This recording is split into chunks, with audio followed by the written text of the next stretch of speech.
Welcome to the scanning station. I have 3 Polaroids that I would like to scan. Let's go ahead and see how we do that.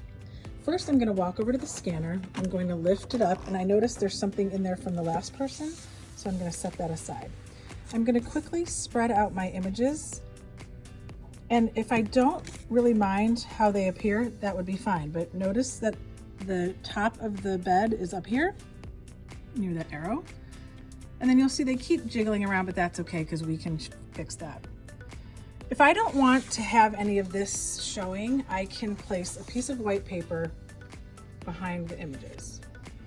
I'm going to close the bed, and even though I could press scan here, I want to show you an easier way to do it that will help you manage your photos better in the lab in general. Anytime you add a camera or a memory card or a scanner to this computer, you can use image capture to get your work done. So it will immediately start the scan, and you will see it scanned my 3 pictures as needed. So let's talk about what happened here. I'm going to go ahead and enlarge this. The scan went ahead and detected each picture, but the whole point of my Polaroids is that I want that white portion.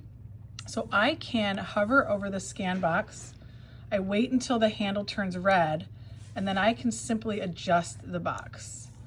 Now, this is quite frustrating because if you don't have the patience to wait for it to turn red, you will end up doing what I'm doing here, which is I made a new box. So I just need to delete that box. And then again, I need to slow down, wait until the handles show up, until the handle turns red to be able to adjust it. So again, slow and steady, and you would repeat the process for these 2 as well. Grabbing by the corners is usually a faster way to do it because you can really control the overall box. So now let's talk about where these scans go. We have this menu here that tells us that we used the flatbed, we want our scans in color, and we're going to make sure that the resolution is set to 300 dpi. Anything smaller isn't worth it, and anything bigger will be very hard to transport or put on an email or in a drive. So sticking to 300 is best if you're just using this for a project. And of course, you can come consult with Miss Snow if you need something bigger for a banner or something like that. Now, the reason I got those separate squares was because it was set to detect separate items. I could change this and have other options, but I'm going to leave it there for now. I also need to pay attention to where my scans will go. And in this case, they're going to my desktop, and then I need to give them a name. So let's go ahead and name them Polaroids. Did it correctly. And then you also have a file type, which I'm going to leave as JPEG. And then if you have a desire to do any of these things, you can.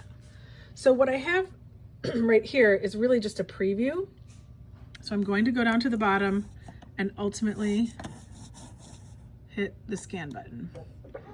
So it still looks like it's doing the same thing, but now if I minimize this window, I can see that my Polaroids are starting to show up on the desktop, and they are being named with unique names. So the first one was called Polaroids, the second one was called Polaroids 1, and the third one was called Polaroids 2.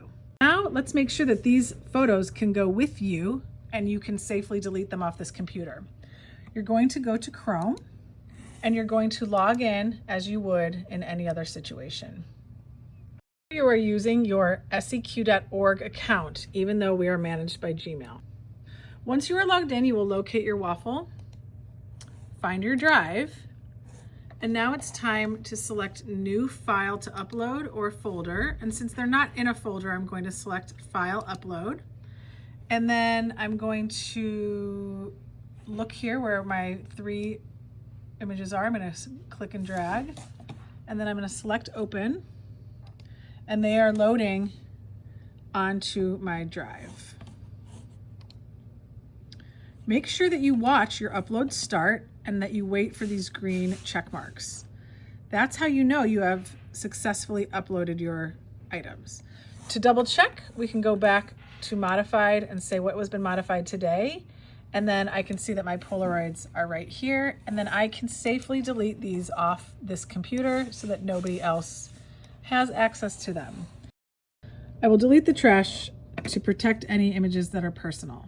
When they open image capture back up, the scan still exists.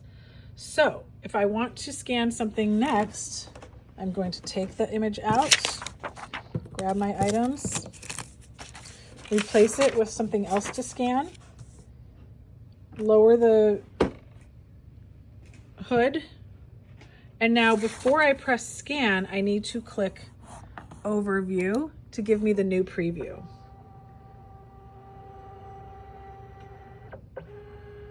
There's my preview. And you'll notice I didn't place the white paper, so I got this funny stuff afterward. Again, I'm gonna change this up a little bit. And again, here's an example of something I should not be scanning because I created this as a digital image, so I should just get the digital image from wherever I created it instead of scanning it. And that's how you scan. I'm here in the media lab, which is adjacent to the fireside room. So if you need help, please make an appointment so I can give you dedicated attention, and otherwise follow the directions in the video. Thanks.